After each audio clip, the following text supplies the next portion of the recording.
의원이 이야기했던 그 김학의 전 법무부 차관의 별장 성범죄로 피해를 입었다고 주장하는 여성. 이 여성이 어제 검찰 수사단에 자진 출석을 했습니다. 왜 출석을 한 거죠? 그 이유가 뭘까요? 제가 지난번에 그 기자회견을 할 때 얼굴을 직접 뵙지는 못했습니다만 그 발언을 하신 내용을 들은 적이 있어요.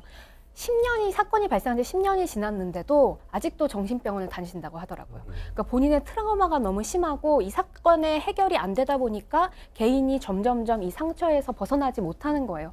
그런 시적 고통이 너무 크니까 이제라도 시간이 많이 지났지만 내가 나가서 진실을 밝혀야겠다라고 마음을 먹어주신 것이 아닐까 싶습니다. 네, 방금 신 의원이 얘기한 바로 그 여성의 발언을 시청자 여러분들도 함께 들어보시죠. 저희가 준비했습니다. 검찰은 제 말을 외면하였고 오히려 수치심과 인격을 벼랑 끝으로 떨어뜨렸습니다. 이 사건을 과거사위원회에서 재수사한다고 하였고 또 죽을 힘을 다하여 진실을 외치고 있습니다. 지금 저에게 돌아오는 것은 희망이 아닌 절망입니다. 조사위원들은 저에게 희망을 갖지 말라고 했습니다. 저는 피해 내용에 대해 구체적으로 진술하였고 제 진술은 조사 중인 내용과 일치하였습니다. 그런데 검찰은 증거가 부족하다, 영상이 식별이 안 된다는 말로 대통령님, 국민 여러분 살려주세요. 절 더 이상 권력의 놀이기로 쓰이지 않게 해주세요. 네, 저희가 같이 싱크를 좀 들어봤어요. 그 말을. 의문이 되시는 것들, 지금 궁금증이 눈빛이 막 오 위원님께서 굉장히 궁금증이 많으신 표정인데요. 노동일 위원님, 전에 그러면 검찰이 무혐의를 내린 이유가 뭔가 이렇게 증언도 신빙성이 있고 그러니까 2013년, 2014년 두 번의 수사를 받았는데 그러니까 지금도 저 여성이 또 나서는 건 굉장히 용감한 거죠. 지금 그렇죠. 굉장히 용감한 건데 둘 다 무혐의 처리한 것은 이제 아까 본 동영상이 나와 있는데 그게 뒷모습만 보이잖아요.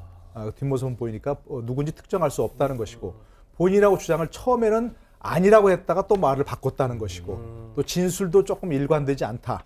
이렇게 해서 이제 무혐의 처리했고, 그러나 아까 본 얘기 우리 다 공감했지만 그것보다는 검찰이 그걸 진실을 밝혀내고 싶지 않았겠죠. 기본적으로. 철저히 수사했으면 본인이 그렇게 성폭행을 당했다고 하는데 그걸 철저히 수사했으면 됐을 텐데, 밝힐 수 있을 텐데. 그렇죠. 저는 그렇게 봅니다. 가장 중요한 것은 검찰이 그걸 검사를 당장 차관이었던 사람을 끝까지 수사해서 그 사람을 처벌하는 의지가 없었던 거죠, 사실은. 네, 이렇게 어쨌든 그 사실에 대한 수사는 반드시 또 정확한 사실을 밝혀내는 수사는 이루어져야 될 거고요. 이 사건에 대해서 뭐 여러 가지 길게 진행된 만큼 여러 이야기들을 할 수 있을 것 같은데 주 의원님께서 이 사건을 보면서 뭔가 이 사건을 계기로 해서 좀 다른 측면에서 단순히 뭐 사실과 거짓 이런 차원이 아니라 좀 우리가 생각해 볼 문제 뭐가 있다고 보세요? 제가 40대로서 이 뉴스를 픽한 이유가 40대 남성들이 사실 이 펜스룰이라고 저번에 회자된 것처럼 이 남성들이 되게 성차별을 오히려 받는다라는 그런 불만 소리들을 많이 내더라고요. 그러면서 왜 이런 것들이 크게 잘못된 거냐라는 그러한 목소리들까지 나온 것 같아서 제가 그런 부분을 다시 재점검하고 싶어서 이 뉴스를 픽했습니다. 성접대라는 게 사실 오래전부터 군사문화의 전 잔재라고 생각하거든요. 예전부터 기생문화로부터 비롯됐던, 그러니까 당연히 누릴 수 있는 어떤 남성의 권리, 남성 중심, 가부장제 이런 것들이 사실은 집약되어 있는 사건들이 아닌가. 그렇지 않고서야 이렇게 조금 뻔뻔스럽게 일관되고 있지는 않지 않을까, 그런 생각을 좀 하게 됐습니다.